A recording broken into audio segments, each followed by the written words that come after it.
Hola, bienvenidos a todos. Mi nombre es Gustavo Monzón, soy el profesor de Historia de la Psicología. Los voy a acompañar durante todo este ciclo lectivo eh, y espero que sea una buena cursada. Les comento que también esta materia, que es de cursado anual, se aprueba mediante examen final. Em, Como todas las materias, también Historia de la Psicología en su planificación tiene varios objetivos, pero me interesa que ya desde el inicio nosotros empecemos a comprender esta primera meta de comprensión, que es la meta de comprensión principal que vamos a perseguir en esta materia. Todas las lecturas que nosotros vayamos haciendo, tanto a través del aula virtual como de las clases presenciales, ya sea lecturas fuentes, ya sea actividades que vamos realizando, trabajos, simulaciones de examen final, todo nos tiene que servir para que, para esto, para que nosotros vayamos descubriendo, ¿sí?, cómo a partir de los planteos filosóficos se han ido constituyendo históricamente la psicología como ciencia independiente. O sea, ¿qué es lo que se pretende? Que ustedes al finalizar el año, en un examen final, puedan realizar esto, puedan construir un mapa teórico que les permita pensar la psicología en términos de continuidades históricas, filosóficas y epistemológicas. Bueno, todo esto van a ser conceptos que nos van a acompañar durante toda la cursada y lo vamos a poder ir descubriendo. En esta introducción, que es de lo que se trata esta primera clase, intentar darles un panorama general de la materia, y como les preguntaba en el foro cuál era su relación que tenían con respecto a la filosofía, es porque principalmente el contenido de historia de la psicología es un contenido de tipo filosófico. Les leo un pequeño fragmento de un autor que nos da el fundamento de esto. Ustedes lo tienen ahí en esta primera clase, que es Ergenham. Y dice: en nuestros días frecuentemente se suele iniciar una historia de la psicología en el momento en el cual se convirtió en ciencia independiente.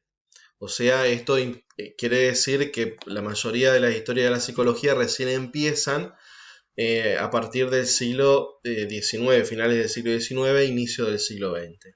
Pero este autor dice que este planteo no es satisfactorio y da dos razones. Primero, ignora el vasto legado filosófico que modeló la psicología hasta convertirse en la clase de ciencia que llegó a ser con el tiempo, y omite importantes aspectos de la psicología que no se incluyen en el terreno de la ciencia, ¿sí? Entonces, partir de una mirada filosófica nos va a permitir poder comprender mejor los problemas de la psicología.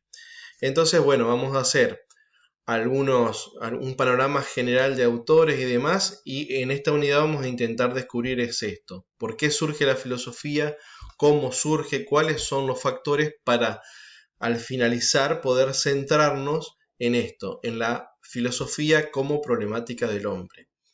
La filosofía abarca toda la realidad, puede estudiar toda la realidad, pero nosotros nos enfocaremos específicamente en lo que tiene que ver con el hombre, que es aquello que le va a dar sentido a los problemas de la psicología.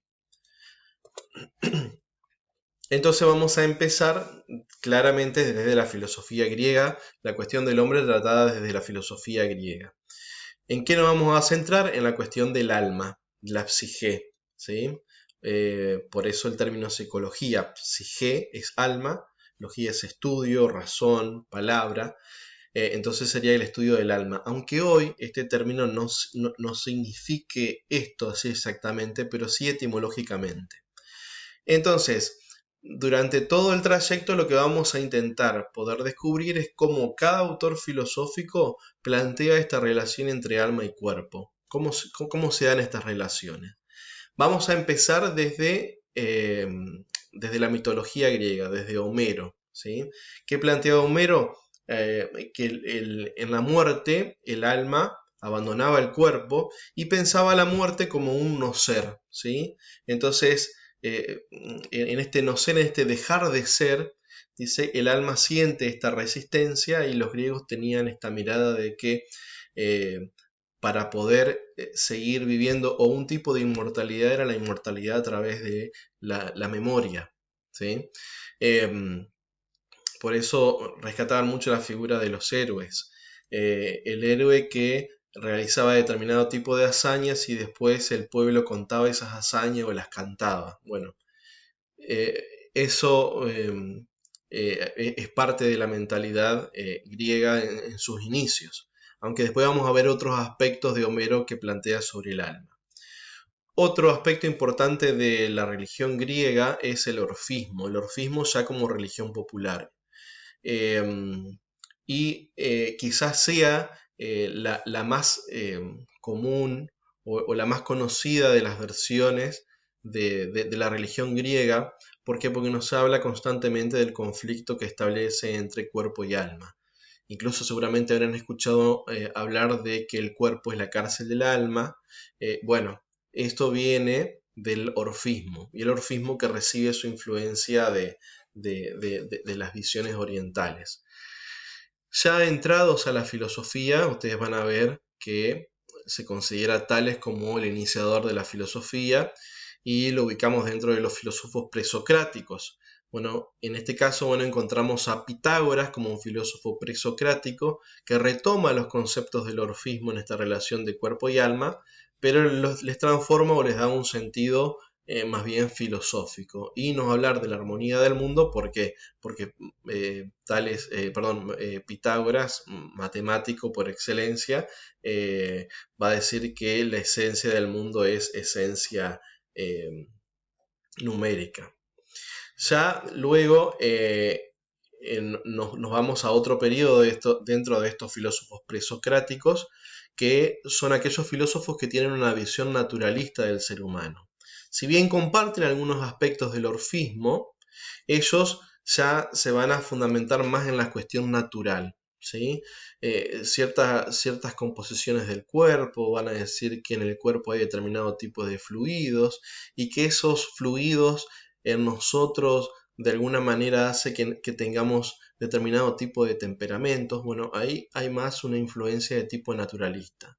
Entonces, en el orfismo y Pitágoras y demás vemos influencia más espiritualista, en Empédocles e Hipócrates más naturalista.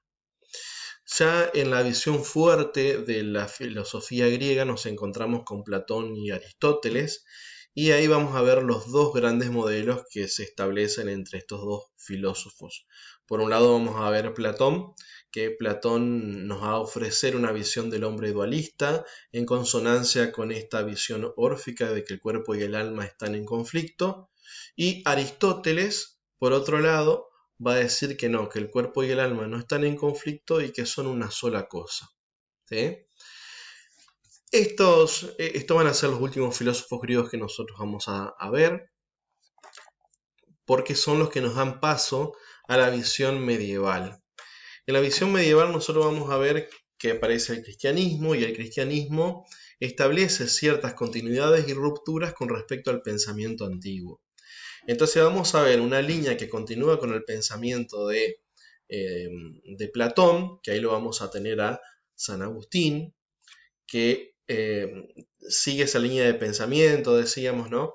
Pero que establece en su teoría original un ser personal del hombre, ¿sí? Eso es lo que rescata, aparte de la visión religiosa que aparece acá en la época medieval. Él propone una mirada de hombre más personal, ¿sí? No tan universal, sino más bien personalista.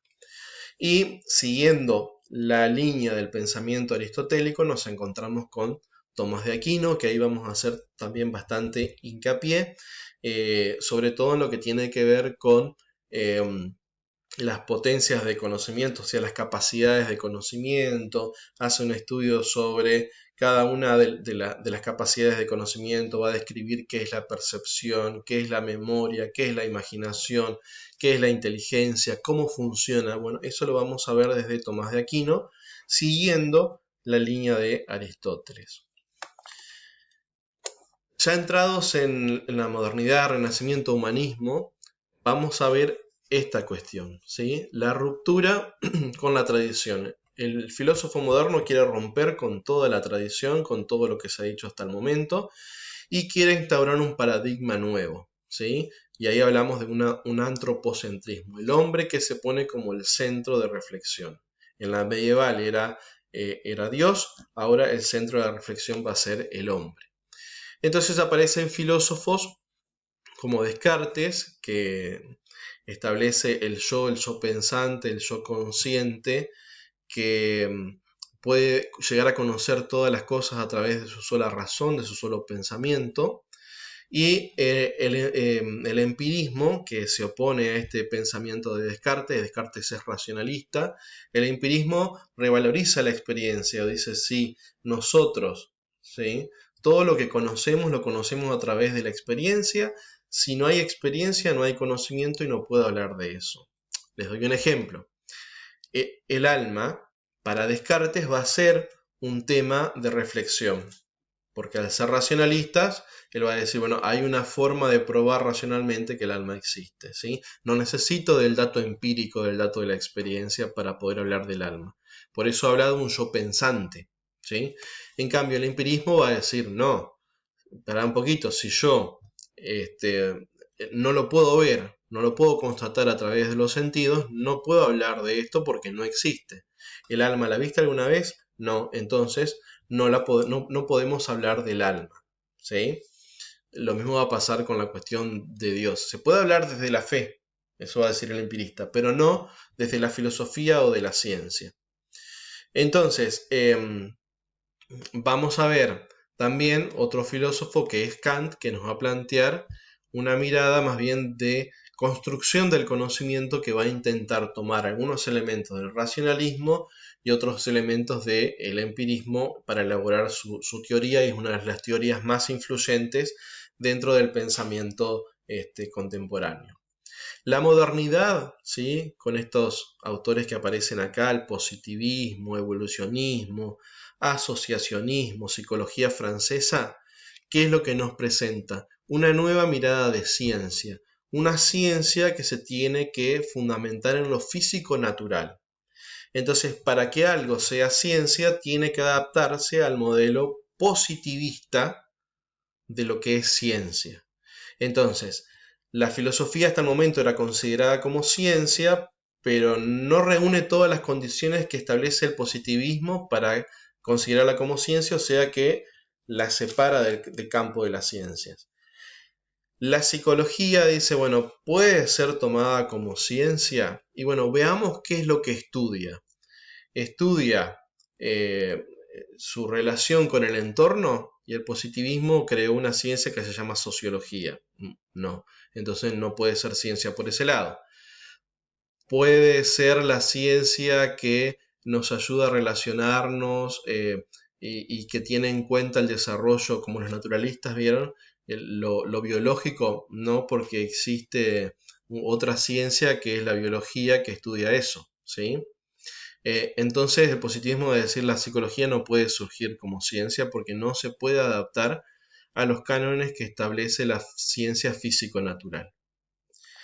Entonces esto ya va a dar paso a la última unidad que nosotros vamos a trabajar en la historia de la psicología, que es el surgimiento de la psicología como ciencia autónoma, que ahí planteamos nuevamente esto, si es posible la ciencia para Comte, o sea, el positivismo, y para Kant, que ellos van a responder que no, y el modelo de las ciencias físico-naturales.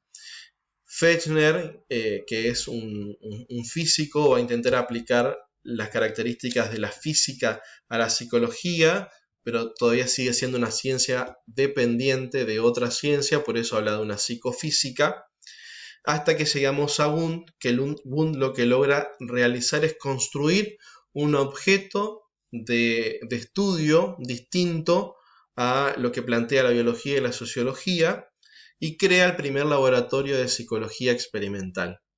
Entonces, con ese laboratorio más el objeto de estudio, que es la conciencia, logra fundar la psicología como ciencia. Bueno, espero que les haya servido, y cualquier cosa nos estamos comunicando a través de los foros o a través de la mensajería. Hasta luego.